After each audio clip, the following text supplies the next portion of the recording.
الحمدللہ رب العالمین الصلاۃ والسلام علی اشرف الانبیاء والمرسلین صحابہ رضوان اللہ تعالی علیہم اجمعین کے متعلق عقیدہ اہل سنت سماعت کر رہے ہیں۔ تو اس میں ایک سوال یہ بھی کہ حضرت امیر معاویہ رضی اللہ تعالیٰ عنہ کے متعلق اہل سنت کا کیا عقیدہ ہے؟ تو حضرت امیر معاویہ رضی اللہ تعالیٰ عنہ کیونکہ حضور کے صحابی ہیں تو حضرت امیر معاویہ کے متعلق بھی اہل سنت کا وہی عقیدہ ہے جو دیگر صحابہ رضوان اللہ تعالی علیہم اجمعین کے بارے میں ہے۔ حضور نے فرما دیا کہ میرے صحابہ ستاروں کی طرح ہیں، جس کی پیروی کرو گے ہدایت پا جاؤ گے، لہٰذا حضور کا ہر صحابی جنتی ہے اور یقیناً اللہ تبارک و تعالیٰ کی بارگاہ میں قبول بھی ہے اور مقبول بھی ہے۔ حضرت امیر معاویہ رضی اللہ تعالیٰ عنہ کے متعلق حضرت ابن عباس رضی اللہ تعالیٰ عنہ سے کسی نے پوچھا تو حضرت عباس رضی اللہ تعالیٰ عنہ نے فرمایا، بخاری شریف کی حدیث ہے، آپ فرماتے ہیں کہ حضرت امیر معاویہ حضور کے صحابی ہیں۔ تو گویا اس جملے کو ادا کر کے حضرت ابن عباس رضی اللہ تعالیٰ عنہ نے اس شخص کو روک دیا کہ امیر معاویہ کے متعلق کسی قسم کی کوئی گفتگو نہ کرنا۔ تو یہ مرتبہ اور رتبہ ہے حضرت امیر معاویہ رضی اللہ تعالیٰ عنہ کا۔ یاد رکھیں صحابہ کی دو قسمیں ہیں، ایک وہ جو فتح مکہ سے پہلے ایمان لائے اور اپنی جان و مال دین کی راہ میں خرچ کیے، اور ایک وہ جو فتح مکہ کے بعد ایمان لائے اور پھر دین کی خدمت میں مشغول ہو گئے۔ اللہ تبارک و تعالیٰ نے دونوں طرح کے صحابہ کرام کے لیے ایک ساتھ ایک ہی حکم نازل فرمایا، اور وہ یہی ہے وَقُلًّا وَعَدَ اللَّهُ الْحُسْنَى وَاللَّهُ بِمَا تَعْمَلُونَ خَبِيرٌ۔ دونوں فریقین سے اللہ تبارک و تعالی نے حسنہ یعنی بھلائی کا وعدہ فرما لیا ہے، اور اللہ خوب جانتا ہے جو کچھ تم کرتے ہو۔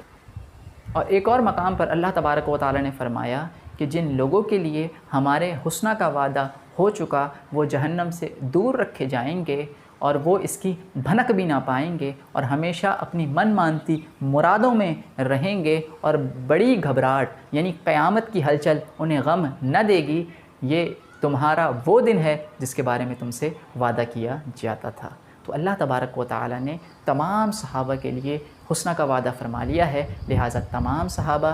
جنتی ہیں، اللہ تبارک و تعالی کے مقربین اور اللہ تبارک و تعالی کی بارگاہ کا قرب حاصل کیے ہوئے ہیں۔ لہٰذا ہمیں بھی چاہیے کہ ان صحابہ سے محبت کریں، ان سے عقیدت والے معاملات کریں، اور ان کے متعلق کسی قسم کی کوئی نازیبہ بات نہ ہماری زبان پر آئے، نہ ان کے متعلق کسی قسم کی کوئی برائی ہمارے دل میں موجود ہو۔ اور جو شخص صحابہ رضوان اللہ تعالی علیہم اجمعین میں سے کسی ایک سے بھی کسی قسم کی کوئی بغض اور عناد رکھتا ہے تو ایسے شخص سے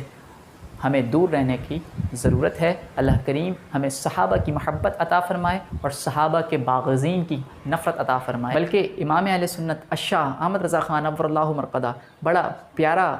کلام فرماتے ہیں۔ آپ فرماتے ہیں کہ حضرت امیر معاویہ رضی اللہ تعالیٰ عنہ بھی ہمارے سردار اور تان ان پر بھی کار فجار۔ اور آپ فرماتے ہیں کہ جو شخص حضرت علی رضی اللہ تعالیٰ عنہ کی محبت میں حضرت امیر معاویہ رضی اللہ تعالیٰ عنہ کی صحابیت، آپ کا منصب اور نسبت بارگاہ رسالت مآب صلی اللہ تعالیٰ علیہ وسلم بھلا دے تو وہ شیعی زیدی ہے۔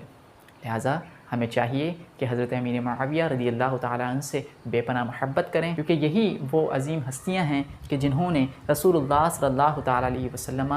کے دین کو نافذ فرمایا اور اس دین کی سربلندی میں اپنی تمام زندگی صرف کی، اور پھر اسی دین کی خدمت کرتے ہوئے اس دنیا سے رخصت ہوئے۔ اللہ کریم ہمیں ان تمام بزرگ ہستیوں سے محبت کرنے کی توفیق عطا فرمائے، اور جو ان کا بغض رکھے ان سے ہمیں بغض رکھنے کی توفیق عطا فرمائے۔ واقعہ